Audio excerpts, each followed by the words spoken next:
So hello students, welcome back to my channel NCERT वाले भैया। जितने भी स्टूडेंट्स 24 फरवरी को, ठीक है, जितने भी स्टूडेंट 24 फरवरी को समान हिंदी का पेपर देने जा रहे हैं वो इस वीडियो को पूरी की पूरी बात करें, क्योंकि इस वीडियो पे मैं ये जो आपका वायरल मॉडल पेपर है इसको मैं पूरा का पूरा सॉल्व कराने वाला हूं। आप लोग इस कोड को भी याद कर सकते हैं 304 AC, इस कोड को भी आप लोग याद कर सकते हैं। शायद इसी कोड का ना पेपर आपके एग्जामिनेशन में फंस जाए, तो आप लोग इस जो मैं प्रश्न पत्र बता रहा हूं आपको सेम ऐसा ही पेपर आपको 24 फरवरी को देखने को मिलेगा। ठीक है, 24 फरवरी को देखने को मिलेगा और 100% इसी से क्वेश्चन फंसेंगे। तो बस आप लोग क्या करना है, इस मॉडल पेपर को पूरा का पूरा तैयार कर लेना है, क्योंकि मैं इसका पूरा सोल्यूशन आज के इस वीडियो पे देने वाला हूं। ठीक है, तो जितने भी स्टूडेंट्स हैं सबका उद्देश्य होना चाहिए कि हम सब लोगों को 95% से अधिक नंबर लाना है। तो सब लोगों को 95% से अधिक नंबर बिल्कुल से बिल्कुल लाना, नहीं लाएंगे आप तो भाई मार खाएंगे। ठीक है, यानी एनसीईआरटी वाले भाई आपको मारेंगे। तो आपको क्या करना है भाई, इस वीडियो को पूरा का पूरा बात करना, इस मॉडल पेपर को आप लोगों को पूरा का पूरा सॉल्व कर लेना है। ठीक है, तो चलिए शुरू करते हैं। तो सबसे पहले आप लोग क्या करना है, यहाँ पे अपना नाम लिख देना है और यहाँ पे अपना अनुक्रमांक लिख देना है। भाई अपने प्रवेश पत्र को जरूर साथ में लेके जाना है, उसी पे आपका अनुक्रमांक, आपका नाम हम सब मेंशन होता है। तो आपको यहाँ पे सबसे पहले क्या करना है, आपका नाम लिख देना है, आपको अनुक्रमांक लिख देना है। सेम ऐसे ही पेपर आपके उसमें आएगा। ठीक है, तो देखो आपको समय दिया जाएगा 3 घंटे 15 मिनट का आप लोगों को समय दिया जाएगा।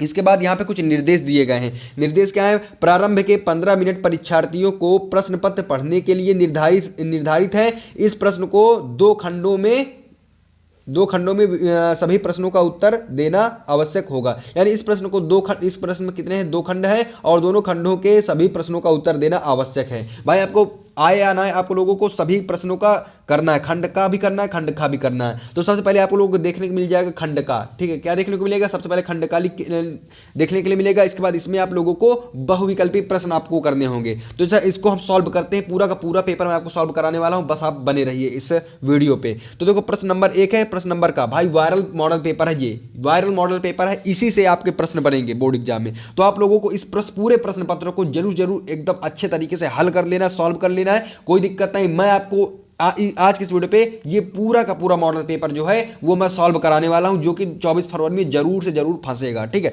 तो यहां पे देखो शिक्षा का उद्देश्य निबंध के लेखक हैं। ठीक है, तो शिक्षा का उद्देश्य निबंध के लेखक कौन है भाई, भारतेंदु हरिश्चंद्र हैं कि संपूर्णानंद जी हैं कि भाई मोहन राकेश हैं कि रामकृष्ण दास हैं। तो जो शिक्षा का उद्देश्य निबंध के लेखक हैं वो ऑप्शन नंबर 2 आपका राइट आंसर हो जाएगा, संपूर्णानंद जी हैं, जो बिल्कुल सही आंसर आपका हो जाएगा। कितने लोगों को आता था कमेंट में जरूर बताएं। लल्लू लाल की रचना है, तो लल्लू लाल की रचना क्या है भाई, सुख सागर है कि प्रेम सागर है कि परीक्षा गुरु है कि रानी केतकी की कहानी है। तो सब बच्चा को बोलना है प्रेम सागर। ठीक है, प्रेम सागर लल्लू लाल की एक रचना है। ठीक है, अगले प्रश्न की ओर चलते हैं विद्यार्थियों। पर्दा कहानी के लेखक हैं भाई, पर्दा कहानी के लेखक कौन हैं, प्रेमचंद्र जी हैं कि जयशंकर प्रसाद जी हैं कि अमरकांत जी हैं कि यशपाल जी हैं। तो पर्दा कहानी के लेखक हैं वो हैं यशपाल जी। ठीक है, यशपाल जी बच्चे को पता होना चाहिए। अगले प्रश्न की ओर चलते हैं भाई। आवारा मसीहा के रचनाकार हैं, आवारा मसीहा के रचनाकार कौन है भाई, विष्णु प्रभाकर जी हैं कि रामवृक्ष बेनीपुरी है कि राहुल संस्कृत त्यायन है कि रांगेन राघव है। तो भाई देखो आवारा मसीहा के जो रचनाकार है वो विष्णु प्रभाकर है। ठीक है, विष्णु प्रभाकर है, सब लोगों को पता होगा भाई, अगर आप लोगों ने अच्छी तरीके से तैयारी इस चैनल पे की है तो, क्योंकि मैं पिछले ये सारे के सारे जो बहुविकल्पी प्रश्न इनको पहले से ही करा चुका हूँ। बाण भट्ट की आत्मकथा के लेखक, ये जो क्वेश्चन पेपर मैं आपको बता रहा हूं ये बोर्ड ने खुद जारी किया है। ठीक है, बोर्ड ने खुद जारी किया है कि बच्चों को आसानी हो प्रश्न पत्र को समझने में कि किस प्रकार से प्रश्न आपके 24 फरवरी को पूछने वाले हैं 2025 के बोर्ड एग्जाम में। ठीक है, बाण भट्ट की आत्मकथा के लेखक महावीर प्रसाद द्विवेदी जी हैं कि सरदार पूर्ण सिंह है कि वासुदेव शरण अग्रवाल जी हैं कि हजारी प्रसाद द्विवेदी जी हैं। तो भाई जो बाण भट्ट की आत्मकथा है उसका जो लेखक है वो भाई है हजारी प्रसाद द्विवेदी जी। कौन है, हजारी प्रसाद द्विवेदी जी, आचार्य हजारी प्रसाद द्विवेदी जी बाण भट्ट की आत्मकथा के लेखक हैं। ठीक है, बाण भट्ट की आत्मकथा के लेखक हैं कौन है, महावीर प्रसादी की, सरदार पूर्ण सिंह की, वासुदेव शरण अग्रवाल की, हजारी प्रसाद द्विवेदी। तो इसका राइट आंसर जो हो जाएगा स्टूडेंट्स वो हो जाएगा हजारी प्रसाद द्विवेदी। अगले प्रश्न की ओर चलते हैं भाई। जो आपका दूसरा प्रश्न पूछा जाता है ये सारे एक नंबर के प्रश्न है, कितने नंबर के, यहाँ पे बगल में नंबर भी लिखे। ठीक है, एक नंबर के प्रश्न है। इसके बाद जो प्रश्नोत्तर संख्या 2 आप डाल के लिखेंगे वो देखो भाई ये जो होते हैं ये गद्य के इतिहास से पूछे जाते हैं और ये प्रश्न पद्य के इतिहास से पूछे जाते हैं। तो हमें दोनों करना होता है, क्योंकि भाई जो हमारा पहला प्रश्न और दूसरा प्रश्न होता है पूरे के पूरे 10 नंबर का होता है, 5 प्रश्न इनमें से पूछे जाते हैं। तो जो प्रश्न नंबर 2 है वो आएगा कामायनी किस युग की रचना है। ठीक है, कामायनी किस युग की रचना है, सबको पता होगा भाई छायावादी युग की। किस युग की रचना है, छायावादी युग की रचना है। किस किस को पता था भाई कमेंट में जरूर से जरूर बताना। निम्नलिखित कवियों में से कौन प्रगतिवादी युग का है? ठीक है, कौन प्रगतिवादी युग का है भाई? अग्रदास जी प्रगतिवादी युग के हैं कि तुलसीदास जी हैं कि नंददास जी हैं कि रामधारी सिंह दिनकर? तो इसका राइट आंसर हो जाएगा रामधारी सिंह दिनकर। जो रामधारी सिंह दिनकर जी हैं वो स्टूडेंट्स प्रगतिवादी युग के क्या हैं? कवि हैं। तार सप्तक का प्रकाशन, भाई सबको पता होगा तार सप्तक का प्रकाशन कब हुआ था। तो तार सप्तक का जो प्रकाशन वर्ष है वो क्या है बताइए आप? 1941 ईस्वी है कि 1943 ईस्वी है कि 1954 ईस्वी है कि 1947 ईस्वी है? तो स्टूडेंट्स ना तो 1941 है, ना तो 1954 है और ना तो 1947 है तो क्या है? 1943 ईस्वी। ठीक है, 1943 ईस्वी आपका राइट आंसर हो जाएगा। बिल्कुल बिल्कुल आप पक्के एकदम आपके पक्के हो जाएंगे। 8 नंबर आपके पक्के हो गए। अब 2 नंबर और पक्के करते हैं, इसके बाद चलते हैं अगले प्रश्न की ओर। तो स्टूडेंट देखो, द्विवेदी युग की रचना नहीं है, तो इसमें आपको बताना है द्विवेदी युग की रचना कौन सी नहीं? प्रीप्रवास नहीं है कि साकेत नहीं है कि भारत भारती नहीं है कि कामायनी नहीं है? तो स्टूडेंट्स देखो, जो द्विवेदी युग की रचना नहीं वो कामायनी नहीं है। ठीक है, कामायनी द्विवेदी युग की रचना नहीं है। इसके बाद देखते हैं अष्टछाप के कवियों का संबंध है भक्तिकाल की किस शाखा से? ठीक है, तो अष्टछाप के जो कवि हैं उनका संबंध भक्तिकाल के किस शाखा से? राम भक्ति शाखा से कि ज्ञान आश्रय शाखा से कि प्रेम आश्रय शाखा से कि कृष्ण भक्ति शाखा से? तो सब लोगों को पता होना चाहिए जो अष्टछाप के कवियों का संबंध है वो भक्ति काल की कृष्ण भक्ति शाखा से। किस भक्ति शाखा से भाई? कृष्ण भक्ति शाखा से। एकदम राइट आंसर इसका हो जाएगा।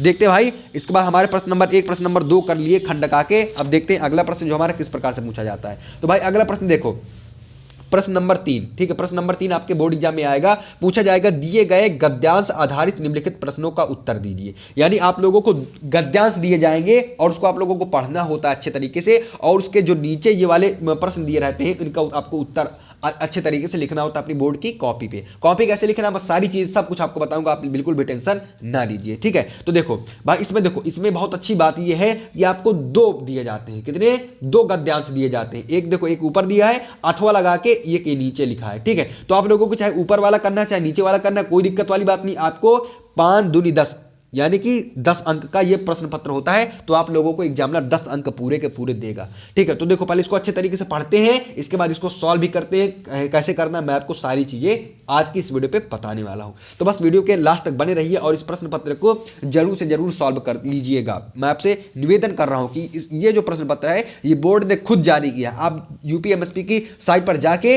इसको देख सकते हैं, इस प्रश्न पत्र को। उसी को मैं आपको सॉल्व करा रहा हूं कि जितना भी एनसीईआरटी वाले भैया से पढ़ने वाला बच्चा है वो सबके 95% नंबर आए। ठीक है, तो देखो धरती माता की कोख में, पहले इसको अच्छे तरीके से पढ़ो, इसको समझो कि किस उससे लिया गया है ये प्रश्न, किस गद्यांश से लिया गया है, कौन से चैप्टर से लिया गया है। क्योंकि इसमें देखो, इसमें 1 2 3 4 5 इसमें प्रश्न पूछे जाएंगे। एक प्रश्न 2 नंबर का होता है। धरती माता की कोख में जो अमूल्य निधियां भरी हैं, ठीक है, जो अमूल्य निधियां भरी हैं जिसके कारण वह वसुंधरा कहलाती है, उससे कौन परिचित ना होना चाहेगा। ठीक है, लाखों करोड़ों वर्षों से अनेक प्रकार की धातुओं को पृथ्वी के गर्भ में पोषण मिला है। दिन रात बहने वाली नदियों ने पहाड़ों को पीस पीस कर अगणित प्रकार की मिट्टियों से पृथ्वी की देह को सजाया है। हमारे भावी आर्थिक अभ्युदय के लिए इन सबकी जांच पड़ताल अत्यंत आवश्यक है। तो स्टूडेंट्स देखो, इसमें जो आपका ये प्रश्न दिए रहेगा, जो नीचे इसके प्रश्न दिए रहेंगे, वो इन्हीं गद्यांशों में से आपको ढूंढ के लिखना होता है। ठीक है, तो इससे भाई देखो सबसे पहला प्रश्न आता है, उपयुक्त गद्यांश का संदर्भ लिखिए।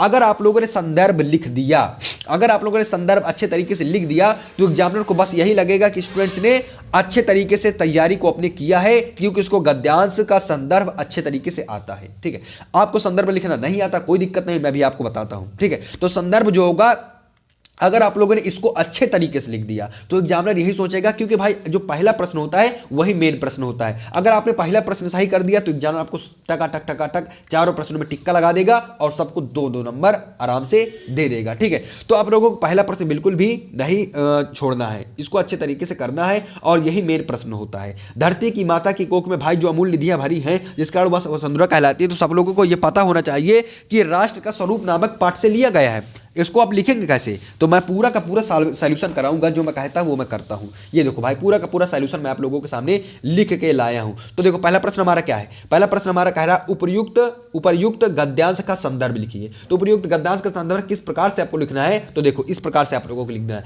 यहां पहले उत्तर प्रश्न, ये देखो उपर्युक्त गद्यांश का संदर्भ, इसका उत्तर मैं लिख के लाया हूं। उसका उत्तर क्या है आप लोगों को क्या लिखना है भाई? यहां पे संदर्भ आप पहले हेडिंग जरूर डाल लेना। क्या डाल लेना? यहां पे आपको संदर्भ हेडिंग डाल लेना। संदर्भ आप लोगों को हेडिंग डाल लेनी है। इसके बाद आगे ऐसे कर देना है। इसके बाद आप लोगों को लिखना है प्रस्तुत गद्यांश हमारी पाठ्य पुस्तक के गद्य भाग में संकलित एवं भारतीय संस्कृत के अध्येता डॉक्टर वासुदेव सरल अग्रवाल। जो आपका ये मेन कैरेक्टर होगा उसको आप लोगों को थोड़ा डार्क पेन से लिख देना है, या तो आप लोगों को अंडरलाइन कर देना है। इस प्रकार से अंडरलाइन कर देना है, या तो आप लोगों को डार्क पेन से लिख देना है। ठीक है। संस्कृत के अध्येता डॉक्टर वासुदेव सरल अग्रवाल द्वारा लिखित राष्ट्र का स्वरूप, ठीक है, राष्ट्र का स्वरूप शीर्षक निबंध से अवतरित है। या तो आप लोग इस प्रकार से संदर्भ लिख दीजिए, या तो सीधा सीधा आपको कुछ नहीं लिखा। अगर संदर्भ दे दिया तो यहां पे आप लिखिए पाठ का नाम। क्या लिखिए? पाठ या शीर्षक का नाम। पाठ या शीर्षक का नाम। इसके बाद आप लोग ऐसे करिए। ठीक है। इसके बाद इसको ब्लैक पेन से आप लोग लिख देना। ठीक है। इसके बाद आप लोगों को क्या लिखना है? वो क्या कहते हैं इसका? लेखक का नाम आपको इस प्रकार से डाल देना है। ठीक है। या तो पाठ या शीर्षक का नाम डाल, लेखक का नाम लेना है। पाठ का नाम आप लोग लिख देना राष्ट्र का स्वरूप, और इसका जो लेखक का नाम डॉक्टर वासुदेव सरल अग्रवाल। यहाँ पे डॉक्टर वासुदेव सरल अग्रवाल सॉरी यहाँ पे लिख देना है। ठीक है। तो आप यह इसको याद करें, संदर्भ का तरीका अच्छे तरीके से पढ़ लें, या तो आप लोग सीधा पाठ का नाम, आपको पता हो पाठ का नाम, लेखक का नाम लिख दें। तो बस आपको समझ में आएगा। प्रस्तुत गद्यांश हमारे पाठ्य पुस्तक के गद्य भाग में संकलित एवं भारतीय संस्कृत के अध्येता डॉक्टर वासुदेव सरल अग्रवाल द्वारा लिखित राष्ट्र का स्वरूप नामक निबंध से अवतरित है। अगर आप लोग इतना लिख देते हैं ना, तो एग्जामिनर बस यही समझता है कि बच्चे ने अच्छे तरीके से तैयारी को की है। अगला प्रश्न हम देखते हैं कि इसमें अगला प्रश्न क्या दिया है। धरती वसुंधरा क्यों कहलाती है? तो इसमें देखो, धरती माता की कोख में जो अमूल्य निधियां भरी है, जिसके कारण वह वसुंधरा कहलाती है। तो इस प्रकार से देखो, आपको इसी में क्या मिल जाएगा? इसी गद्यांश में आपको उसका वो भी मिल जाएगा। क्या मिल जाएगा? इसका आंसर भी मिल जाएगा। तो देखो, जो हमारा दूसरा प्रश्न है उसको भी हम लोग देखते हैं। जो हमारा दूसरा प्रश्न क्या कह रहा? धरती वसुंधरा क्यों कहलाती है? अभी आप लोगों ने पढ़ा। तो देखो, पृथ्वी को वसुंधरा इसलिए कहा जाता है। देखो, आप लोग सेम न छापना, थोड़ा अपने प्रकार से भी लिख देना, अपने मन से भी आप लोगों को लिख देना। ये नहीं कि आप लोग उसका जो वाक्यांश है उसको आप लोग छाप दें। तो आप लोगों को ऐसा नहीं करना है, उसका सेम वाक्यांश नहीं छापना है, कुछ अपने शब्दों में भी आप लोगों को लिखना होता है। धरती वसुंधरा क्यों कहलाती है? तो धरती को वसुंधरा इसलिए कहा जाता है क्योंकि, ठीक है, पृथ्वी को वसुंधरा इसलिए कहा जाता है क्योंकि पृथ्वी में विभिन्न प्रकार की, ठीक है, पृथ्वी में विभिन्न प्रकार की मूल्यवान निधियां मतलब स्टूडेंट्स वस्तुएं, मूल्यवान निधियां भरी हुई हैं। इसलिए क्या कहते हैं? धरती को वसुंधरा कहलाती है, धरती को वसुंधरा कहा जाता है। ठीक है। अगला देखते हैं स्टूडेंट्स, अगला हमारा क्या कह रहा है?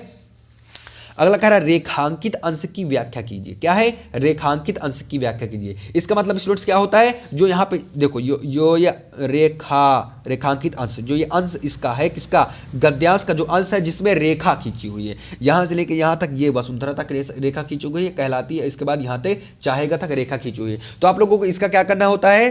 इसका व्याख्या करनी होती है। तो उसका व्याख्या देखो किस प्रकार से करते हैं, मैं आपको बताता हूँ। उसका व्याख्या करने के लिए आपको कुछ नहीं करना होता है, बस जैसे लिखा है धरती माता की कोख में जो अमूल्य निधियां भरी हुई है, तो जैसे इस प्रकार से लिखा है, तो इसको अपने मन से, अगर आप लोगों को नहीं आता तो आप लोग इसको बना चढ़ा के अपने मन से शब्दों को जोड़ जोड़ के थोड़ा लंबा चौड़ा कर देना है, आपको रेखांकित अंश की व्याख्या हो जाएगी। इस प्रकार से आप लोगों को रेखांकित अंश की व्याख्या करनी होती है। यानी भाई, अगर मान लो आप लोगों को नहीं आता है तो आप लोग क्या करना है? रेखांकित अंश की व्याख्या पूछा है भाई, इसको अच्छे तरीके से पहले पढ़ो, इसके बाद बढ़ा चढ़ा कर लिख दो, बस हो गई रेखांकित अंश की व्याख्या। भाई इतना समय नहीं होता है एग्जामिनर को कि वो आपकी एक एक कॉपी को पढ़े, एक एक चेक करे। वो बस अगर थोड़ा सा एग्जामिनर को थोड़ा सा पहले 2-4 पन्नों पे कर खुश हो गया तो बस वो खुशी रहता है और आपको नंबर पूरे देकर जाता है। तो देखो, रेखांकित अंश की व्याख्या किस प्रकार से आप लोगों को करनी है देख लेते हैं एक बार। रेखांकित अंश की व्याख्या किस प्रकार से करनी है देखो। सबसे पहले तो आप लोगों को प्रश्नोत्तर संख्या इसका उसका सब डाल लेना है, इसके बाद उत्तर डाल के लिखना है। क्या लिखना है? रेखांकित अंश की व्याख्या। इसको आप लोगों को मोटे पेन से लिख देना है, या तो काले पेन से लिख देना है। काले पेन से लिख देना है, इसके बाद अंडरलाइन कर देना है। इसके बाद देखो, विद्वान लेखक ने कहा है, किसने? विद्वान लेखक ने कहा है कि धरती माता की कोख में अमूल्य रत्न भरे पड़े हैं। ठीक है, जो धरती माता की कोख में अमूल्य रत्न भरे पड़े हैं, इन्हीं रत्नों के कारण पृथ्वी का एक नाम वसुंधरा, यानी कि वसुओं बराबर, वसुओं का मतलब क्या होता है, रत्नों को धारण करने वाली। अगर आप लोग ये लिख देते हैं ना तो इसका मतलब ये होता है कि एग्जामिनर सोचता है कि भाई बच्चे ने बहुत अच्छी तैयारी की है। ठीक है, बी है बहुमूल रत्न धातुएं व खनिज पदार्थ अन्न। ठीक है, बहुमूल रत्न धातुएं खनिज पदार्थ अन्न, अन्न मतलब भाई अन्न समझते हैं आप, अन्न फल जल और इसी प्रकार की असंख्य अनमोल वस्तुएं जिन्हें भूमि अपने आंचल में छिपाए रहती है से हमारा प्रगाढ़ परिचय होना चाहिए। ठीक है, इसको देखो, पहले इसको पढ़ोगे तभी तो आपको समझ में आएगा। देखो, धरती माता की, समझ में आ रहा है कि नहीं, दिख रहा है कि नहीं दिख रहा है आप लोगों को? सॉरी, एक सेकंड भाई रुकिए, बस ज़्यादा देर नहीं, एक सेकंड।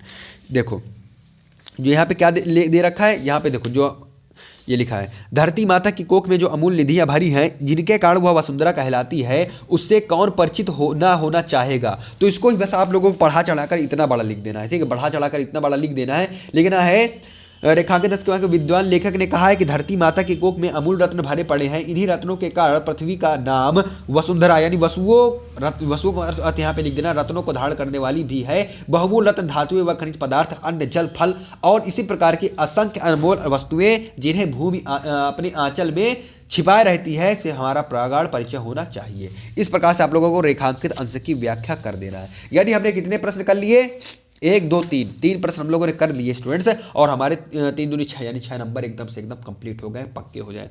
अगला प्रश्न हमारा है, पृथ्वी की देह को किसने सजाया है। ठीक है, पृथ्वी की देह को किसने सजाया है। तो यहाँ पे आप लोगों को लिखना है कि पृथ्वी की देह को किसने सजाया है। भाई देखो, ये देखो, पृथ्वी की देह को किसने सजाया है, इसको आप लोग पढ़ेंगे समझ में आ जाएगा। तो दिन रात बहने वाली नदियों ने, ठीक है, पृथ्वी की देह को किसने सजाया है, दिन रात बहने वाली नदियों ने पहाड़ों को पीस पीस कर अगणित प्रकार की मिट्टियों से पृथ्वी की देह को सजाया है। ठीक है, ये भी आपका 2 नंबर एकदम से एकदम कंप्लीट हो गया। अगला प्रश्न हमारा क्या कह रहा है, लास्ट प्रश्न जो पूछा गया है, भावी आर्थिक अभ्युदय हेतु हमें क्या करना चाहिए। भावी आर्थिक अभ्युदय हेतु हमें क्या करना चाहिए। भाई इसी में से प्रश्न पूछा जाएगा, आर्थिक अभ्युदय के लिए इन सब की जांच पड़ताल अत्यंत आवश्यक है। इस प्रकार से लिखना है, लेकिन हमको क्या करना है, थोड़ा बढ़ा चढ़ा कर लिखना है। किस प्रकार से लिखना है, याद ये देखो किस प्रकार से लिखना है, सब कुछ बताऊंगा यार, कहे आप इतना परेशान हैं।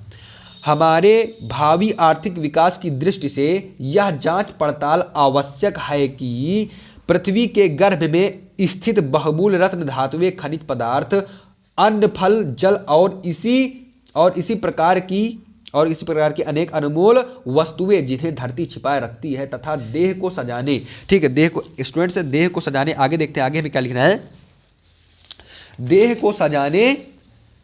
को सजाने वाली अनेक प्रकार की मिट्टियों का परीक्षण करें कि वह किस किस कार्य में उपयोगी है। ठीक है, तो इस प्रकार से क्या है, भावी आर्थिक अभ्युदय के हेतु हमें क्या करना चाहिए, तो बस इस प्रकार से आप लोगों को लिख देना है। ठीक है, अब देखते हैं हमारा अगला क्या कह रहा है प्रश्न। इसको समझ में आ गया भाई, स्क्रीनशॉट करना कर लीजिए, नहीं तो आप सीधा क्या कर सॉल्व करते चलिए, सीधा स्क्रीनशॉट करिए, या तो आप लोग एकदम कॉपी पे उठा लीजिए और एकदम सॉल्व करते चलिए। ठीक है, अब देखते हैं भाई अगला हमारा प्रश्न क्या कह रहा है। अगला प्रश्न किस प्रकार से पूछता है, देखो अर्थवा करके एक प्रश्न पूछा है, अशोक का फूल, भाई अशोक के फूल चैप्टर नामक चैप्टर से लिया गया है, ये सब लोगों को पता होगा। तो अब हमें एक ही करना है, ये नहीं कि भाई ज़्यादा आप लोग कर दे तो सोचे कि एग्जामिनर ज़्यादा नंबर दे देगा, ऐसा नहीं करेगा एग्जामिनर। आप लोगों को क्या करना है स्टूडेंट्स, एक ही लिखना है। ठीक है, 2 आपको दिए रहेंगे, आपको एक ही लिखना है। तो हमने इसको लिख लिया, यानी हमारे के 10 अंक एकदम पक्के हो गए। कितने अंक, 10 अंक हम लोगों ने पक्के कर लिए। ठीक है, अब देखते हैं अगला प्रश्न, यानी हमने प्रश्न संख्या 3 करा, अब चलते हैं प्रश्न नंबर 4 की ओर। पूरा का पूरा मॉडल पेपर आपको समझाऊंगा, पूरा का पूरा मॉडल पेपर आपको सॉल्व कराऊंगा। ठीक है, प्रश्न नंबर 4 के दिए गए पद्यांश पर आधारित निम्नलिखित प्रश्नों के उत्तर दीजिए। ये भी स्टूडेंट्स 10 अंक का पूछा जाता है। ठीक है, 10 अंक का पूछा जाता है, आप लोगों को घबराना बिल्कुल भी नहीं है, 10 अंक पूरे के पूरे आप लोगों को कंप्लीट करना है। ठीक है, तो देखो इसमें भी अथवा करके आता है, ये नहीं कि भाई एक ही आएगा, इसमें भी अथवा करके आता है। 2 प्रश्न आते हैं, दुर्बलता का ही चिन्ह विशेष शपथ है, ये एक तो ये हो गया। ठीक है, इसमें भाई 5 ही प्रश्न दिए रहते हैं, ज़्यादा परेशान होने की जरूरत नहीं है आपको। 5 प्रश्न का आंसर आप लोगों को देना है और 10 अंक अपने जेब पर लेकर जाना है। ठीक, अथवा करके भी आप लोगों को दिया रहता है, ये दिया रहेगा अथवा करके भी देखो, अथवा करके क्या दिया है, लज्जशीला पथिक महिला जो कहीं दृष्टि आए। ठीक है, लज्जशीला पथिक महिला जो कहीं दृष्टि आए, होने देना विकृति वसना तू ना सुंदरी को, जो थोड़ी सी श्रमिक वह हो, गोद ले श्रांति खोना, होठों की और कमल मुख की मलानताओं को मिटाना। कोई क्लांता कृषक ललना खेत में जो दिखावे, पहले इसको पढ़ लेते हैं अच्छे तरीके से।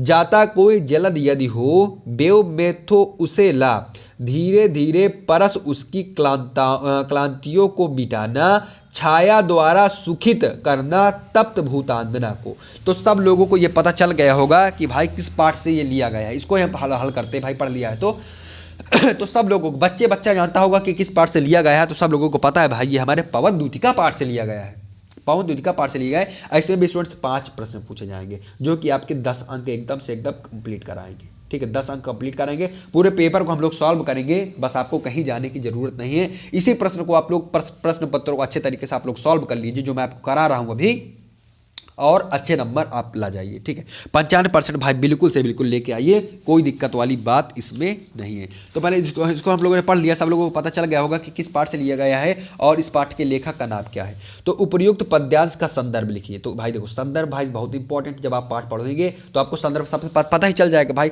लज्जशील पथिक महिला जो कहे सबको पता है भाई, अयोध्या सिंह उपाध्याय हरिओं जी द्वारा रचित पवन द्योतिका नामक पाठ से लिया गया है। तो इसका संदर्भ देख लेते हैं। पहले हम संदर्भ किस प्रकार से लिखेंगे।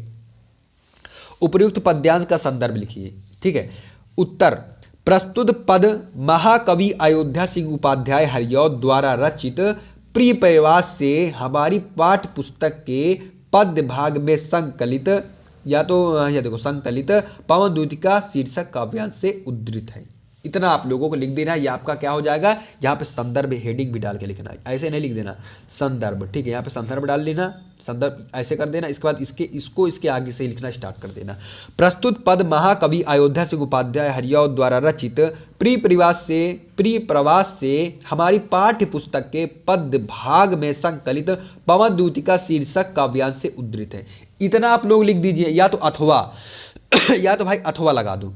अथवा का मतलब यह है कि भाई आप लोग को नहीं लिखना, दो नहीं आप लोग को लिखना, या तो आप लोग इसको लिखिए या तो आप इसको लिखिए। क्या है, या तो आप लोग भाई क्या लिख दीजिए, संदर्भ बंदर को मारिए गोली, कुछ नहीं करना आपको। शीर्षक हेडिंग डाल दीजिए, कवि का नाम हेडिंग डाल दीजिए। शीर्षक आपका पवन द्योतिका है, पवन द्योतिका लिख दीजिए, और कवि का नाम अयोध्या सिंह उपाध्याय हरिऔध है तो अयोध्या सिंह उपाध्याय हरिऔध आप लिख दीजिए। आपके 2 नंबर कंप्लीट, चाहे आप ऐसा करिए 2 नंबर कंप्लीट, चाहे आप ऐसा करिए 2 नंबर कंप्लीट। आपको दोनों नहीं लिख देना है, आपको दोनों नहीं लिख देना, इतना याद रखना है। आप लोगों को दोनों बिल्कुल भी नहीं लिखना है, सिर्फ और सिर्फ आप लोगों को स्टूडेंट्स एक ही लिखना है, एक ही लिखना है। कोई दिक्कत वाली बात नहीं है, आपको एग्जामिनर पूरे के पूरे नंबर दे के जाएगा। और जो इंपॉर्टेंट बात है, जैसे पद कवि प्रस्तुत पद महाकवि अयोध्या सिंह उपाध्याय हरिऔध, इसको आपको डार्क पेन से लिखना है। डार्क पेन या डार्क पेन का मतलब कि भाई उस पेन को जैसे यहाँ पे है अयोध्या या अयोध्या लिखा तो इसको 2-3 बार ऐसे चला दो, डार्क हो जाएगा। ठीक है, डार्क हो गया अयोध्या, ऐसे पूरा डार्क कर देना, समझ में आ गया होगा। नहीं तो आप इसको नीले पेन से लिख देना और इसको काले पेन से लिख देना, या तो आप लोग को पूरा नीले पेन से लिखना, यहाँ पे अंडरलाइन कर देना, यहाँ पे भी अंडरलाइन कर देना, यहाँ पे अंडरलाइन कर देना, यहाँ पे अंडरलाइन कर देना।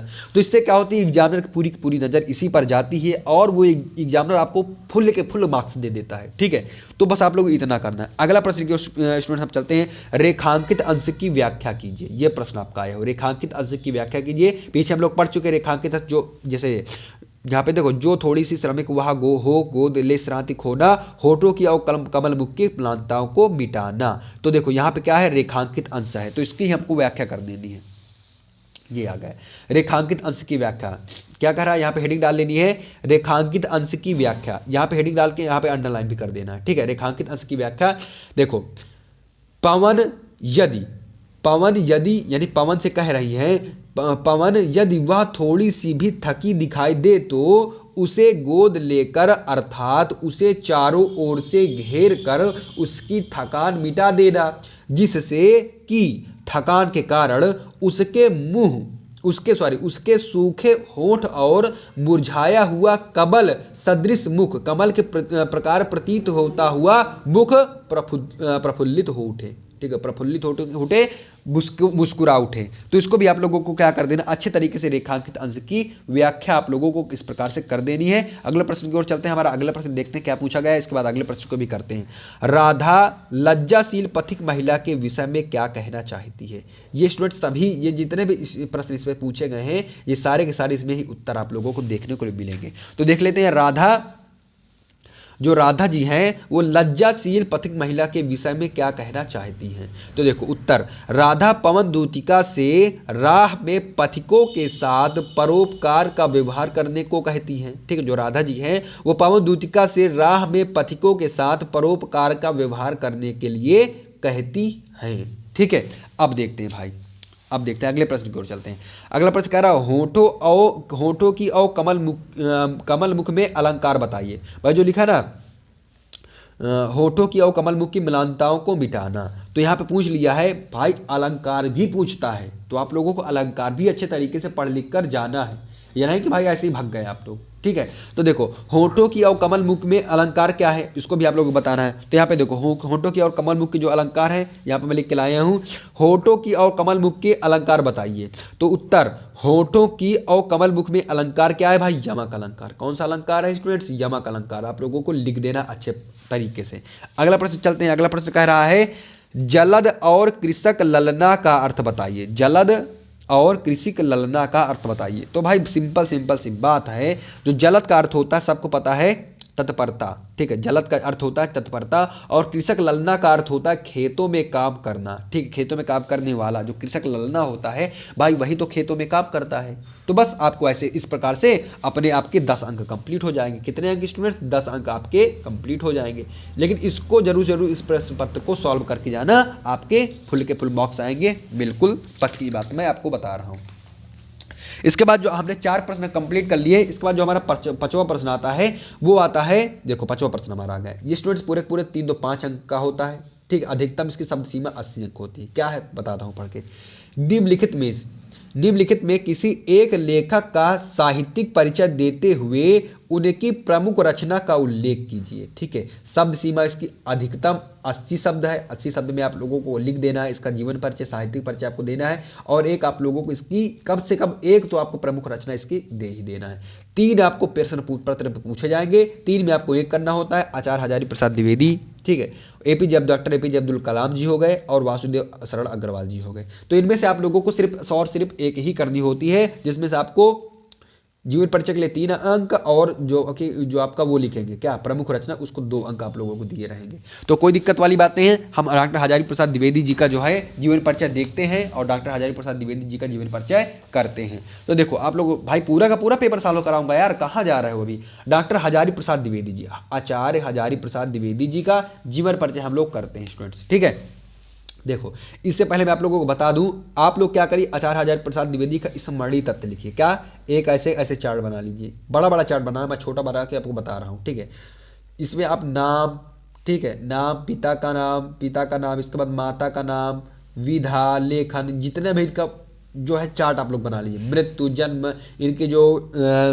बोलियां थी, कौन सी बोली बोलते थे, ये सारी चीजें आप लोगों को लिख देना है। अगर आप लोगों ने इसके ऊपर हेडिंग डालना है स्मरणीय तथ्य। क्या, स्मरणीय तथ्य आप लोगों को लिख देना, स्मरणीय तथ्य हेडिंग डाल देना। इसके बाद मस्त नंबर 1 से बड़ा का आपको लोग बॉक्स बनाना है, कायदे वाला एकदम इतना बड़ा बॉक्स बना के ये सारी चीज़ें आप लोग लिख देना है। तो अब भाई लिखना तभी है जब आपको ये सारी चीज़ें पता हो, ये नहीं कि आप लोग ऐसे ही भाई लिख दिए, आपको वो चीज़ें पता नहीं, गलत लिख दिए, तो भाई एग्जामिनर की जो नजर होती है सीधा बॉक्स पे जाएगी। जब देखेगा बॉक्स एग्जामिनर, देखेगा अरे ये तो उल्लू बना रहा है, ये तो गलत सलत लिखे, तो बस वहीं से आपके नंबर पूरे के पूरे काट देता है। तो आपको ये गलती बिल्कुल भी नहीं करनी। अगर नहीं आता है तो आप सीधा आचार्य हजारी प्रसाद द्विवेदी हेडिंग डालिए, इसके बाद जीवन परिचय यहाँ पे हेडिंग डाल दीजिए। क्या डाल दीजिए, जीवन परिचय। अब इसके बाद इसका जीवन परिचय आप लोग देखते हैं किस प्रकार से आप लोग लिख देना है। बहुत ही आसान शब्दों में मैं लिख कर लाया हूँ। इसके बाद इसी को आप लोगों को लिख देंगे, कोई दिक्कत वाली बात नहीं है। अगर आप लोगों ने दूसरा भी याद किया है तो आप लोग दूसरा भी जीवन परिचय आराम से दे सकते हैं, आराम से लिख सकते हैं। तो यहाँ पे जीवन परिचय आप लोग हेडिंग डाल लीजिए। हिंदी के श्रेष्ठ निबंधकार आचार्य हजारी प्रसाद द्विवेदी जी का जन्म सन 1970 ईस्वी में बलिया जिले के दुबे छापरा नामक ग्राम में हुआ था। ठीक है, दुबे छापरा नामक ग्राम में हुआ था। इनके पिता श्री अनमोल द्विवेदी ज्योतिष और संस्कृत के प्रकांड विद्वान थे, अतः इन्हें ज्योतिष और संस्कृत की शिक्षा उत्तराधिकार में प्राप्त हुई। काशी जाकर इन्होंने संस्कृत साहित्य, कितना प्यारा प्यारे शब्दों में भाई लिखा है, कितना प्यारा, कितना सरल लिखा है। तो इसी को याद कर लो, नहीं याद, अगर याद है तो कोई बात नहीं, जो आपको याद है आप वो लिखिए। ठीक है, लेकिन भाई शायद आपको याद हो, और भी स्टूडेंट्स हैं जिनको ना याद हो, तो मुझको तो भाई सभी लोगों को देख के चलना है, तो मैं भाई सभी के लिए करा रहा हूँ। ठीक, इसको स्किप नहीं करना, इसको भी देख लो। काशी जाकर इन्होंने संस्कृत साहित्य और ज्योतिष का उच्च स्तरीय ज्ञान प्राप्त किया। इनकी प्रतिभा का विशेष विकास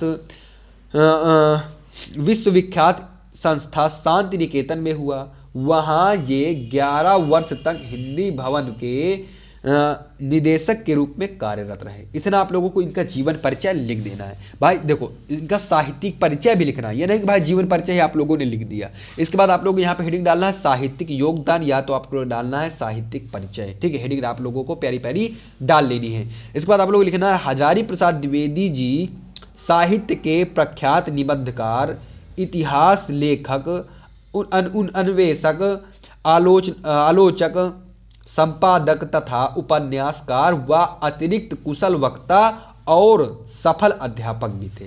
ठीक है, इनका साहित्य में योगदान देखिए भाई। वे मौलिक चिंतक भारतीय संस्कृत और इतिहास के मर्मज्ञ, बंगला तथा संस्कृत के प्रकांड विद्वान, यानी बंगला तथा संस्कृत के प्रकांड विद्वान थे। इनकी रचनाओं में नवीनता और प्राचीनता का अपूर्व समन्वय था। इनके साहित्य पर संस्कृत भाषा आचार्य रामचंद्र शुक्ल और रविंद्रनाथ ठाकुर का स्पष्ट प्रभाव है। देखो भाई इसमें क्या होता है, साहित्यिक परिचय हमें देना होता है। ठीक है, यहाँ पे साहित्यिक परिचय देना तो साहित्यिक परिचय को थोड़ा सा बड़ा लिख दीजिए, जीवन परिचय थोड़ा छोटा लिख दीजिए, साहित्यिक परिचय को थोड़ा बड़ा कर दीजिए, बस हो गया। शुक्ल और रविंद्रनाथ ठाकुर का स्पष्ट प्रभाव है। इसके बाद देखो, आलोचना के रूप में द्विवेदी जी ने हिंदी साहित्य के इतिहास पर नवीन दृष्टि से विचार किया। इन्होंने हिंदी साहित्य का आदिकाल में नवीन सामग्री के आधार पर शोधपरक विश्लेषण प्रस्तुत किया। इतना आप लोगों को लिख देना है, किसमें, साहित्यिक परिचय में आप लोगों को इतना ही लिख देना है। इसके बाद भाई देखो, इनकी रचनाएं भी हमको लिखनी होती है। ये नहीं कि भाई आप लोगों को जीवन परिचय साहित्यिक परिचय दे दिया, आपके 3 नंबर तो मिल गए, लेकिन भाई 2 नंबर का जो इंपॉर्टेंट है, जो 2 अंक का आपसे पूछा जाता है, वो स्टूडेंट्स क्या है, रचनाएं। तो इनकी रचनाएं आप लोग देख लीजिए। इनके देखो प्रमुख रचना मैं 3, 4, 5 लिख के लाया हूँ, जो भी आप लोगों को आसानी से याद हो जाए उनको आप लोग याद कर लीजिए। रचनाएं आप लोगों को हेडिंग जरूर डालेंगे भाई, हेडिंग भाई डालेंगे तो एग्जामिनर खुश हो जाता है। इनकी प्रमुख रचनाएं अशोक के फूल, कुटज, विचार प्रवाह, बाण भट्ट की आत्मकथा, ठीक है, बाण भट्ट की आत्मकथा आदि हैं। तो आप चाहे आप इसमें अशोक के फूल लिख दीजिए, चाहे कुटज लिख दीजिए, चाहे विचार प्रवाह लिख दीजिए, चाहे बाण भट्ट की आत्मकथा लिख दीजिए, कोई दिक्कत वाली बात नहीं। आप लोगों के 5 अंक एकदम से एकदम कंप्लीट हो जाएंगे। तो देखो हमने आचार्य हजारी प्रसाद द्विवेदी जी का जीवन परिचय, इस पर जो हम प्रश्न पत्र सॉल्व कर रहे हैं तो उस पर हम लोगों ने पूरा का पूरा किया। अब आगे देखते हैं भाई, अगला हमारा प्रश्न क्या कह रहा है। देखो 5वां प्रश्न है। 5वां प्रश्न में का आता है, इसको भी आप लोग करना होता है। इसके बाद आता है आपका ख नंबर आता है, ठीक है, यानी का नंबर आता है और आपका ख नंबर आता है। तो का नंबर में निम्नलिखित में से एक लेखक का जीवन परिचय आप लोग को देना होता है। इसके बाद इसमें किसका देना होता है, इसमें गद्य का, इसमें जो गद्य के जीवन लेखक होता है उनका देना पड़ता है। और जो इसमें आता है इसमें किसी कवि का इसमें, यानी कि इसमें लेखक का देना होता है और इसमें एक कवि का साहित्यिक परिचय देना होता है। सेम उसी प्रकार से करना होता है। निम्नलिखित में से किसी एक कवि का साहित्यिक परिचय देते हुए उनकी प्रमुख कृतियों पर प्रकाश डालिए। शब्द सीमा इसकी कितनी दे रखी, 80 शब्दों में आप लोगों को लिखना होता है। 3 + 2 5, यानी 5 अंक का ये प्रश्न हो जाता है। 3 किसके जीवन पर साहित्यिक परिचय के लिए और 2 अंक किसके लिए निर्धारित किए जाते हैं भाई, आपकी प्रमुख रचनाएं के लिए। तो इसमें देखो, मैथिली शरण गुप्त, सुमित्रा नंदन पंत जी, रामधारी सिंह दिनकर, 3 कवि आपको दिए गए हैं। 3 में से किसी एक का जीवन परिचय आप लिख दीजिए। तो मैं यहाँ पे जो आपको सॉल्व करवा रहा हूँ, तो सॉल्व करवाने के हिसाब से मैं आपको मैथिली शरण गुप्त जी का जीवन परिचय आप लोगों को तैयार करवाऊंगा, ठीक है। तो मैथिली शरण गुप्त जी का हम लोग हल करते हैं। मैथिली शरण गुप्त जी का जीवन परिचय हम लोग देखते हैं। तो ये हमारे आ गया मैथिली शरण गुप्त जी। बस आप लोगों को उसी प्रकार से लिखना है जिस प्रकार से उसको लिखे थे। यहाँ पे देखो लिखा है ना, मैथिली शरण गुप्त, ठीक है, क्या लिखा है, मैथिली शरण गुप्त लिखा है। इसके बाद यहाँ पे आप लोग हेडिंग डाल लेनी है जीवन परिचय। जीवन परिचय थोड़ा सा लिखेंगे, साहित्यिक परिचय थोड़ा ज़्यादा लिखेंगे, कोई दिक्कत वाली बात नहीं, इसको पढ़िए आप लोग। राष्ट्र कवि मैथिली शरण गुप्त का जन्म संवत 1943 सन 1886 ईस्वी में, सीधा सीधा आप लोग कुछ नहीं लिखना है, क्या लिखना है, राष्ट्र कवि मैथिली शरण गुप्त जी का जन्म सन 1886 ईस्वी में चिरगांव जिला झांसी, ये आप लोग जरूर लिख देना है, चिरगांव जिला झांसी में हुआ था। इनके पिता का नाम सेठ रामचरण गुप्त था। सेठ रामचरण गुप्त स्वयं एक अच्छे कवि थे। यानी कि जो उनके पिता थे क्या, सेठ रामचरण गुप्त जी, वो स्वयं एक अच्छे कवि थे। गुप्त जी पर अपने पिता का पूर्ण प्रभाव पड़ा। यानी जो हमारे मैथिली शरण गुप्त जी थे, उनके जो इन पर उनके पिताजी का बहुत बड़ा प्रभाव पड़ा। आचार्य महावीर प्रसाद द्विवेदी से भी इन्हें बहुत प्रेरणा मिली। ये द्विवेदी जी को अपना गुरु मानते थे। आचार्य महावीर प्रसाद द्विवेदी जो क्या मानते थे, मैथिली शरण गुप्त जी अपना गुरु मानते थे। समझ लो, जितना समझ जाओगे उतना अच्छे तरीके से परफॉर्मेंस कर पाओगे। गुप्त जी को प्रारंभ में अंग्रेजी पढ़ने के लिए झांसी भेजा गया। ठीक है, यानी गुप्त जी को क्या किया गया भाई, प्रारंभ में अंग्रेजी पढ़ने के लिए झांसी भेजा गया, किंतु वहां इनका मन ना ही लगा। सॉरी, डी लगा यहाँ पे ही। ठीक है, किंतु वहां पर इनका मन ना ही लगा। अतः घर पर ही इनकी शिक्षा का प्रबंध किया। ठीक, किसने किया भाई, के पिताजी ने किया होगा। ठीक है, क्या किया, इनकी शिक्षा का प्रबंध किया। जहां इन्होंने अंग्रेजी, संस्कृत और हिंदी का अध्ययन किया। ये क्यों गलत लिख गया, जहां इन्होंने अंग्रेजी, संस्कृत और हिंदी का अध्ययन किया। गुप्त जी बड़े ही विनम्र, हंसमुख और बोध सरल स्वभाव के व्यक्ति थे। इतना आप लोगों को इनका जीवन परिचय में आप लोगों को अच्छे प्रकार से लिख देना है। इसके बाद आता है इनकी साहित्यिक सेवाएं। क्या आ जाता है, साहित्यिक सेवाएं या साहित्यिक परिचय आप लोग कह सकते हैं इनको। तो इनकी साहित्यिक सेवा, इन्होंने साहित्य में कौन कौन सी सेवाएं इन्होंने किया, तो इसको भी आप लोग देख लीजिए और इसको भी लिख लीजिए अच्छे तरीके से, अपनी कॉपी पे लिखते जाइए। साहित्यिक सेवाएं, ठीक है, साहित्यिक परिचय या साहित्यिक सेवाएं। गुप्त जी एक झुकाव गीत काव्य, ठीक है, गीत काव्य, क्या लिखा है, गीत काव्य। गुप्त जी एक झुकाव गीत काव्य की ओर था और राष्ट्र प्रेम इनकी कविता का प्रमुख स्वर रहा। गुप्त जी झुकाव गीत काव्य की ओर था, जो इनका झुकाव था वो गीत काव्य। गीत काव्य मतलब जो गा गाकर पढ़े जाते हैं ऐसे काव्य को क्या कहते हैं स्टूडेंट्स, गीत काव्य कहते हैं। तो जो गुप्त जी का झुकाव गीत काव्य की ओर था और राष्ट्र प्रेम इनकी कविता का प्रमुख स्वर रहा। इनके काव्य में भारतीय संस्कृति का प्रेरणाप्रद चित्रण हुआ है। इन्होंने अपनी कविताओं द्वारा राष्ट्र में जागृत तो उत्पन्न की ही, साथ ही सक्रिय रूप से असहयोग आंदोलन में भी भाग लेते रहे, जिसके फलस्वरूप इन्हें जेल भी जाना पड़ा। यानी हमारे मैथिली शरण गुप्त जी को भाई जेल भी जाना पड़ा था। साकेत महाकाव्य पर इन्हें हिंदी साहित्य सम्मेलन प्रयाग से मंगला प्रसाद पारितोषिक भी मिला। भारत सरकार ने गुप्त जी को इनकी साहित्य सेवा के लिए पद्म भूषण से सम्मानित किया और राज्यसभा का सदस्य भी मनोनीत किया। यानी इनको राज्यसभा का सदस्य भी इनको मनोनीत किया गया था। तो हमने जीवन परिचय और साहित्यिक परिचय देख लिया। इसके बाद इनकी जो मोस्ट इंपॉर्टेंट जो 2 नंबर का पूछा जाता है इनकी रचनाएं, तो इनकी रचना भी भाई देख लीजिए आप लोग। रचनाएं आप लोगों को हेडिंग भी डाल लेना है। मैथिली शरण गुप्त की प्रमुख रचना भारत भारती, ठीक है, मैथिली शरण गुप्त जी की जो प्रमुख रचना है वो है भारत भारती। 3-4 लिख के लाया हूँ, एक कोई आप याद कर लेना। मैथिली शरण गुप्त जी की प्रमुख रचना भारत भारती, यशोधरा हो गई, द्वापर हो गई, जय भारत आदि हैं। तो इसमें से आप लोगों को भाई 5 अंक कंप्लीट हो गए। इनमें से आप लोगों को 2 अंक प्लस जीवन और साहित्यिक परिचय के 3 अंक, यानी कि 5 अंक आप लोगों के एकदम से एकदम कंप्लीट हो गए, कोई दिक्कत वाली बात नहीं है। अब इन चलते हैं अगले प्रश्न की ओर और देखते हैं हमारा अगला प्रश्न क्या कह रहा है और किस प्रकार से हमारा अगला प्रश्न पूछा जाता है। हमने प्रश्न संख्या 5 तक सॉल्व कर लिया। अब प्रश्न संख्या आता हमारा 6, ठीक है। 6वां क्या कह रहा है, बहादुर अथवा पंचलाइट कहानी के उद्देश्य पर प्रकाश डालिए।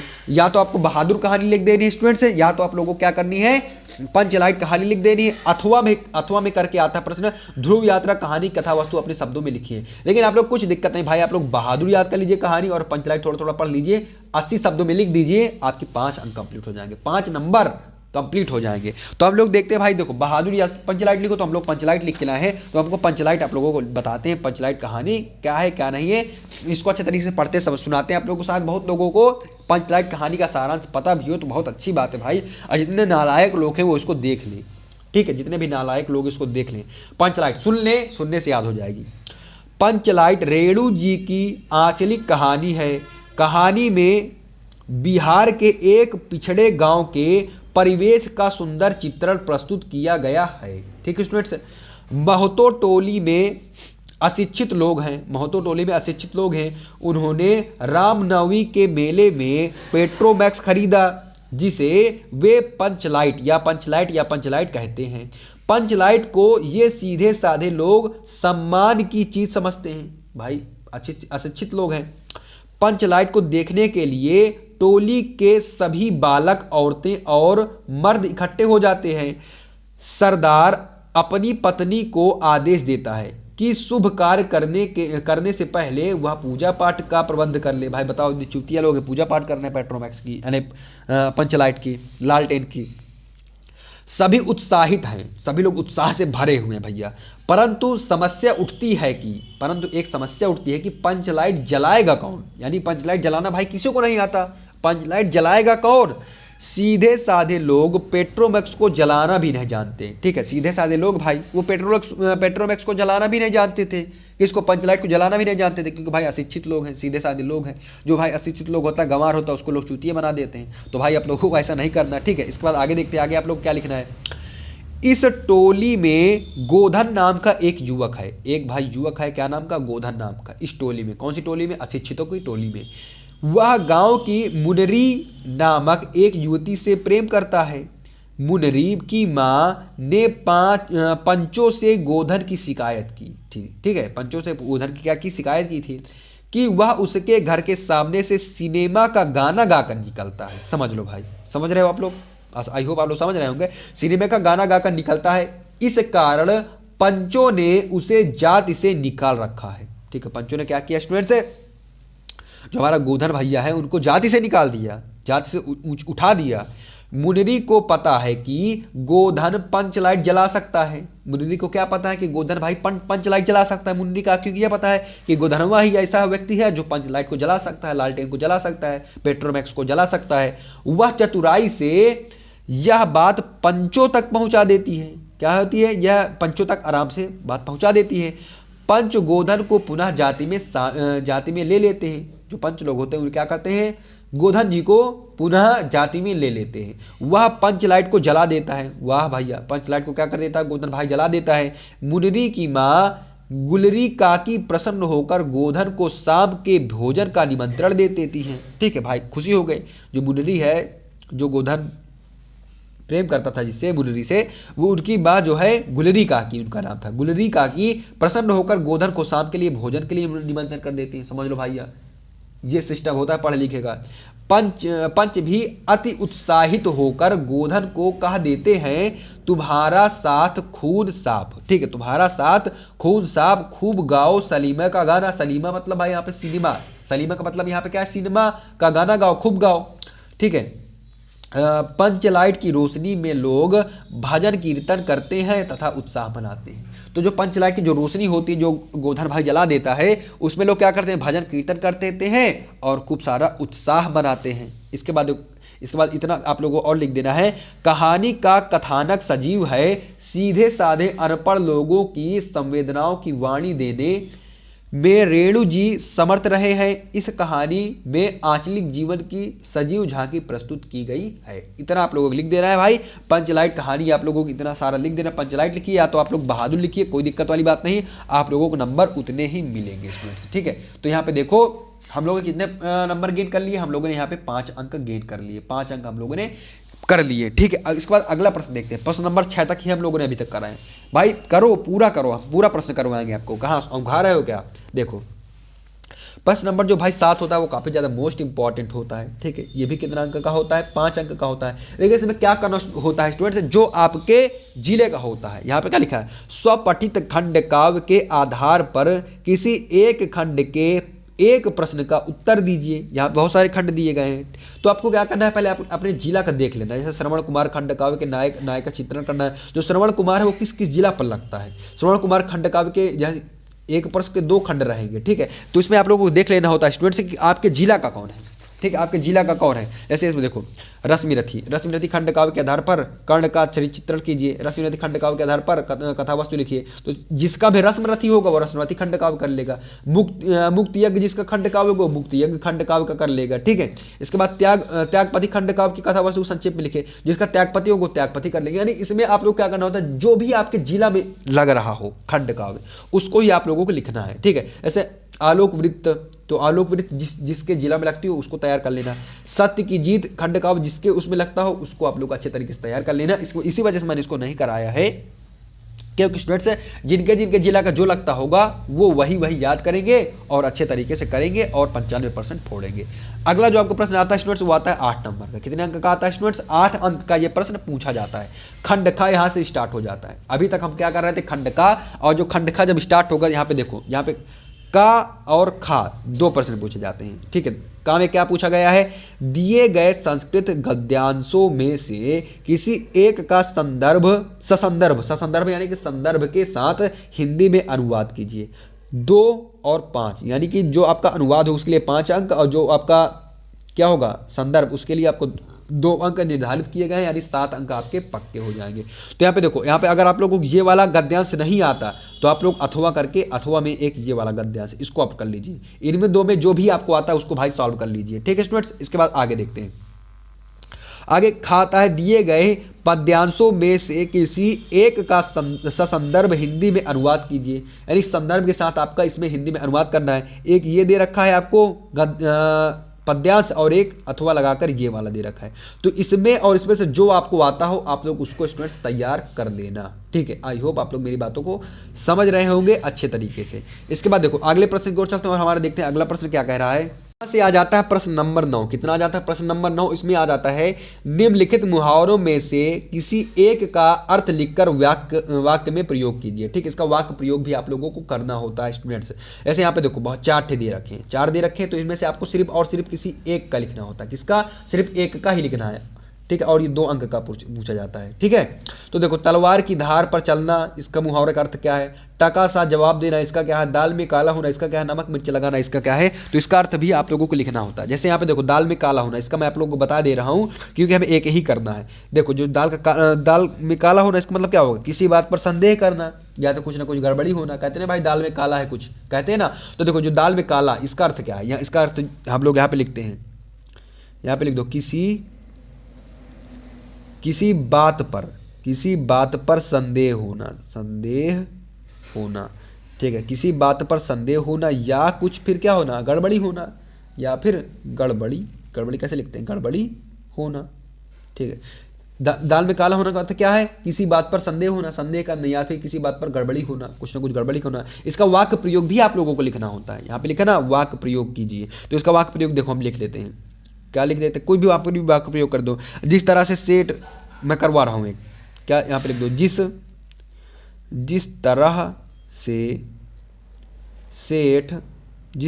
सेठ को पुलिस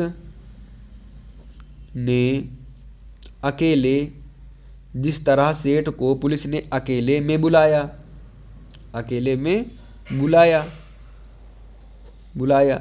तो लगता है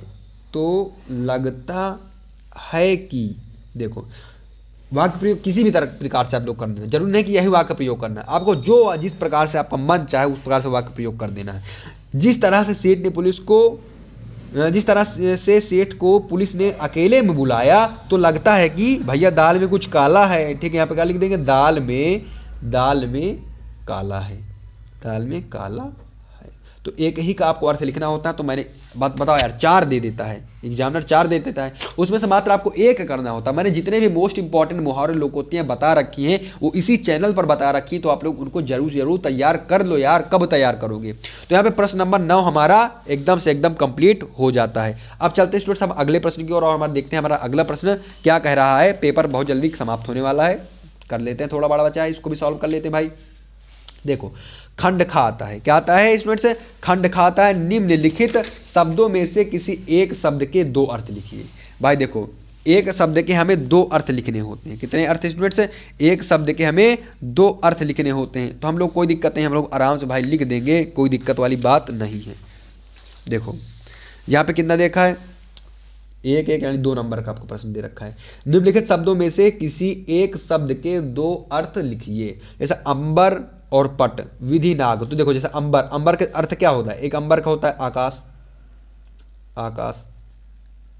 ठीक है, लेकिन शब्दों में से किसी एक शब्द के 2 अर्थ लिखना है। तो अंबर का एक होता है आकाश, और एक अर्थ क्या होता है भाई? वस्त्र यानी कपड़ा। ठीक है, वस्त्र होता है। तो आकाश या वस्त्र हमने लिख दिया, हमारे 2 नंबर कंप्लीट हो गए। अगले प्रश्न की ओर चलते हैं। हमारा अगला प्रश्न में दे रखा है खा में ही ग नंबर, यानी का नंबर ये था और ग नंबर ये है। निम्नलिखित वाक्यांशों के लिए एक शब्द का चयन करके लिखिए। ठीक है, ये जो निम्नलिखित वाक्यांश है इनमें से एक का हमें चयन करके लिखना है। यहाँ पे क्या लिखा है, जो आंखों के सामने हो। ठीक है, पहला नंबर क्या है, जो आंखों के सामने हो, उसको क्या कहते हैं भाई, नेत्र कहते हैं कि सम्मुख कहते हैं कि प्रत्यक्ष कहते हैं कि आंख के आगे कहते हैं कि प्रत्येक आंख। भाई सरल होते हैं यार। तो भाई जो आंखों के सामने हो यानी प्रत्यक्ष रूप से, तो भाई प्रत्यक्ष सही आंसर हो जाएगा। 1 नंबर कंप्लीट हो गया भाई। देखो इतना सरल 1 नंबर यार, बहुत होता है 1 नंबर, बूंद बूंद से घड़ा भरता है। जानने की इच्छा रखने वाला, कितना आसान है यार। कब करोगे तुम ये सब। देखो जानने की इच्छा रख, जानकार, ज्ञानी, जिज्ञासु, बुद्धिमान। तो यहाँ पे कह रहा है जानने की इच्छा करने वाला, यानी कि जिज्ञासु आपका राइट आंसर हो जाएगा। अगले प्रश्न की स्टूडेंट्स हम लोग चलते हैं, देखते हैं हमारा अगला प्रश्न क्या कह रहा है। निम्नलिखित में से किन्हीं 2 वाक्यों को शुद्ध करके लिखिए। केवल और केवल 2 वाक्यों को शुद्ध करके लिखना बहुत आसान होता है। तुम तो कुर्सी पर बैठो। देखो जितने भी ये वाले मोस्ट इंपॉर्टेंट है प्रश्न, इनको मैं करा चुका हूँ। आप लोग इसी चैनल पे विजिट करके आप लोग देख सकते हैं। ठीक है, इस चैनल पे आप लोगों को मिल जाएंगे कि व्याकरण, यानी कि पूरी व्याकरण खत्म कर दिया है मैंने उस पर, पूरा खंड खा पूरा मैंने खत्म कर दिया है। तो देखो तुम तो कुर्सी पर बैठे हो, बैठे हैं, इसका क्या हो जाएगा सही। अरे यार कितना सरल है। यहाँ पे लिखो तुम कुर्सी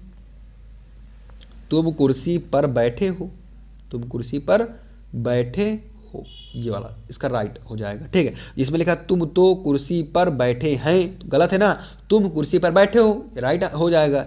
इसके बाद ये इस सरोवर में अनेकों कमल खिले हैं, गलत है भाई, सबको पता चलना गलत है। क्या गलत है, यहाँ पे लिखो इस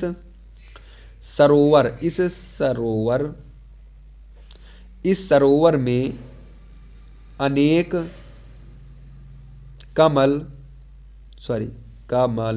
ठीक है कमल समझ जाओ यार, कमल, इस सरोवर में अनेक कमल खिले हैं, ये हो जाएगा। इसमें लिखा अनेकों, तो अनेकों नहीं होगा, अनेक लिख देंगे, अनेक कमल खिले हैं। तो ये भी आपका 2 नंबर आराम से, ये वाला प्रश्न भी आपका 2 के जाएगा। तो ये भी हमारा सॉल्व हो चुका है। इसके बाद देखो प्रश्न नंबर 12, ये प्रश्न नंबर 12 मैंने एक ही वीडियो पर करा दिया। जितने भी मोस्ट इंपॉर्टेंट रस, छंद, अलंकार है उनको मैंने करा दिया। आप लोग चाहें तो भाई जाकर विजिट कर सकते हैं इस चैनल पे। जैसे देखो वीर रस अथवा हास्य रस की स्थायी भाव के साथ उदाहरण सहित परिभाषा लिखिए, ये मैंने करा चुका है, इसको भी आप लोग देख लेना। श्लेष अथवा उत्प्रेक्षा अलंकार की लक्षण और सहित उदाहरण लिखिए, ये भी मैंने करा दिया है, इसको भी देख लेना। दोहा अथवा सोठा छंद का मात्रा सहित लक्षण तथा उदाहरण लिखिए। लक्षण भी आप लोगों को लिखना होता है भाई, देखो लक्षण भी आप लोगों को लिखना होता है। तो मैं ये सारी चीज़ें आप लोगों को मैं करा चुका हूँ। फिर अगर आपको नहीं बनता है तो मैं एक चीज़ यहाँ इसमें करा देता हूँ आप लोगों को। ऐसे दोहा, ठीक है, देखो मैं दोहा करा देता हूँ। दोहा और सोठा कहो तो मैं दोनों करा दूँ। ठीक है, दोहा और सोठा मैं आप लोगों को दोनों करा दे रहा हूँ। तो यहाँ पे देखो दोहा मान लिख के लाए हैं। दोहा क्या है, इसकी परिभाषा आप लोग क्या लिख रहे हैं, दोहा की परिभाषा आप लोग क्या लिख दे रहा है। दोहा अर्धसम्मात्रिक छंद है। कौन सा है, दोहा अर्धसम्मात्रिक छंद है। इसमें 4 चरण होते हैं। कितने चरण स्टूडेंट्स होते हैं, इसमें 4 चरण होता है। इसके पहले और तीसरे चरणों में 13-13 मात्राएं और दूसरे तथा चौथे चरणों में 11-11 मात्राएं होती हैं। तो आप लोगों को दोहा को भी अच्छे तरीके से लिख देना है। ठीक है, दोहा उदाहरण, क्योंकि भाई इसमें उदाहरण सहित पूछा है, तभी ना तो आपको एग्जामिनर 2 नंबर देगा। तो दोहा अर्धसम्मात्रिक छंद है, इसमें 4 चरण होते हैं। इसके पहले और तीसरे चरणों में 13-13 मात्राएं हैं और दूसरे तथा चौथे चरण में 11-11 मात्राएं होती हैं। इसको इस प्रकार से आप लोगों को परिभाषा लिख देनी, उदाहरण लिख दे रहा है। मेरी भव बाधा हरव राधा, नागरी सोई, जातन की झाई परें, श्याम हरुत दुति होई। आपको मात्राएं भी आप लोगों को दिखा देना, जैसे इसमें लिखा ना, इसके पहले और तीसरे चरण में 13-13 मात्राएं होती हैं। पहले और 1, 2, 3 और तीसरे चरण में कितनी मात्रा, 13-13। तो 1, 2, 3, 4, 5, 6, 7, 8, 9, 10, 11, 12, 13। तो इसमें देखो 13 मात्राएं, इसमें भी 13 मात्राएं हैं। इसके बाद इसमें दूसरे और चौथे चरण में 1, 2 यानी दूसरा चरण ये है और चौथा चरण ये है। तो इसमें राधा नागरी सोई, श्याम हरित दुति होई। तो देखो 1, 2, 3, 4, 5, 6, 7, 8, 9, 10, 11, 12। तो इसमें भी 12 मात्रा, सॉरी 12 निकल गई यार। 1, 2, 3, 4, 5, 6, 7, 8, 9, 10, 11 ही मात्रा। तो इसमें भी 11 मात्रा और इसमें भी 11 मात्राएं आप लोग गिन सकते हैं। तो आप लोग को मात्रा भी गिना देना है एग्जामिनर को कि भाई देख लो, गलत सलत नहीं लिखें, सही लिखें। तो देखो दोहा हो गया। अगर इसी प्रकार से आपको सोठा होता है, या तो आप लोग दोहा याद कर लीजिए या सोठा याद कर लीजिए, आपका काम फिक्स हो जाता है, आपका काम अच्छे तरीके से हो जाता है। ठीक है, तो दोहा या तो भाई लिखिए, या तो आप क्या करिए स्टूडेंट्स, या तो आप लोग सोरठा लिखिए, दोनों में से किसी ना किसी एक का कर देना है। तो सोरठा देखो, सोरठा अर्धसमात्रिक छंद है, इसमें 4 चरण होते हैं। इसके पहले और तीसरे चरण में 11-11 मात्राएं होती हैं तथा दूसरे और चौथे चरण में 13 मात्रा होती है। ये दोहा का उल्टा होता है, ठीक है। तो इसका उदाहरण भी आप लोग को दे देना है। राम स्वरूप तुम्हार बैन अगोचर बुद्धि पर, अभिगत अखत अपार, नेति नेति नित निगम कह। इतना आप लोगों को अच्छे तरीके से लिख देना है, ठीक है। तो देखो हमारा लास्ट प्रश्न भाई, देखो आप लोगों ने याद भी नहीं दिलाया। हम लोगों ने क्या किया, 9 प्रश्न के बाद अगले प्रश्न पर आ गए, लेकिन हम लोगों ने 10वां प्रश्न नहीं किया और 11वां प्रश्न नहीं किया, ठीक है। 10वां प्रश्न और 11वां प्रश्न हम लोगों ने नहीं किया है। ये देखो 10वां प्रश्न और 11वां प्रश्न हम लोगों ने नहीं किया। तो पहले इसको कर लेते हैं स्टूडेंट्स, इसके बाद हम लोग 10वां और 11वां प्रश्न को भी देख लेते हैं और इसको भी अच्छे तरीके से कर लेते हैं, ठीक है। भाई आप लोगों ने याद ही नहीं दिलाया, आप लोगों ने याद ही नहीं दिलाया है ना। नहीं याद दिलाया तो क्या करें भाई, याद दिलाना चाहिए, आप लोग कमेंट करना चाहिए। तो देखो भाई दोहा और सोरठा, ये आपको लोगों को 2 2 4 2 6 अंक आप लोग दिलाने वाले हैं, तो इसको भी आप लोगों को अच्छे तरीके से कर लेना है। इसके बाद 13 प्रश्न आपका क्या दे रखा है, 13 प्रश्न आपको दिया जाएगा पत्र लिखने के लिए। बैंक में खाता खोलने के लिए बैंक प्रबंधक को आवेदन प्रार्थना पत्र लिखिए, या तो आप लोग ये लिख दीजिए, अथवा शहर में फैली संक्रामक बीमारी की तरफ जिलाधिकारी का ध्यान आकर्षित करने के लिए आवेदन पत्र या प्रार्थना पत्र को लिखिए। तो आप लोगों को 2 में से जो भी आपको आता होगा उसको आप लोग अच्छे तरीके से लिख देंगे और बवाल मचा देंगे।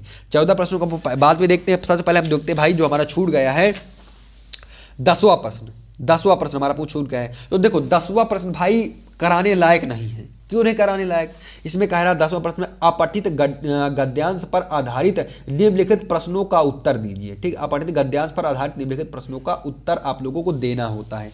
तो बस कुछ नहीं करना आप लोगों को, इसको अच्छे तरीके से पढ़ लो। ये नहीं कि भाई इसमें एक ही आता है, इसमें भी अथवा लगा के आता है। क्या करके आता है, इसमें भी अथवा करके आता है। या तो आप लोग ये लिख लीजिए, या तो स्टूडेंट्स आप लोग अथवा वाला पढ़ लीजिए अच्छे तरीके से और इनके 3 प्रश्नों के उत्तर दे दीजिए, या तो इसमें 3 प्रश्नों के उत्तर दीजिए। इसमें खास बात ये जो पहला प्रश्न होता है वो 1 नंबर का होता है, बाकी जो 2 प्रश्न होते हैं वो 2-2 नंबर के होते हैं, ठीक। इसी प्रकार से इसमें भी जो पहला प्रश्न है वो 1 नंबर का और जो तीसरा प्रश्न है वो कितने हैं, 2 नंबर के, दूसरा और तीसरा नंबर।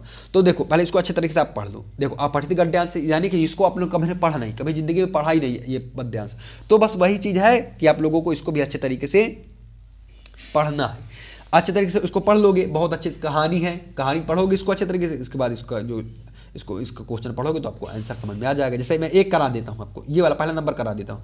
यह कहना एक भूल है कि इच्छा, असंतोष, लोभ आदि के कारण मनुष्य आगे बढ़ने को प्रेरित होता है तथा समृद्धि प्राप्त करता है। देखो लेखक के अनुसार इच्छा, लोभ आदि का क्या परिणाम होता है। तो देखो पहला प्रश्न यहीं से मिल गया। यह कहना है कि भूल है कि इच्छा, असंतोष, लोभ आदि के कारण मनुष्य आगे बढ़ने को प्रेरित होता है तथा समृद्धि को प्राप्त करता है। तो इस प्रकार से आप लोग पहले अच्छे तरीके से पढ़ लेना, इसके बाद उसी के प्रश्नों को उत्तर आप लोगों को दे देना है, ठीक है।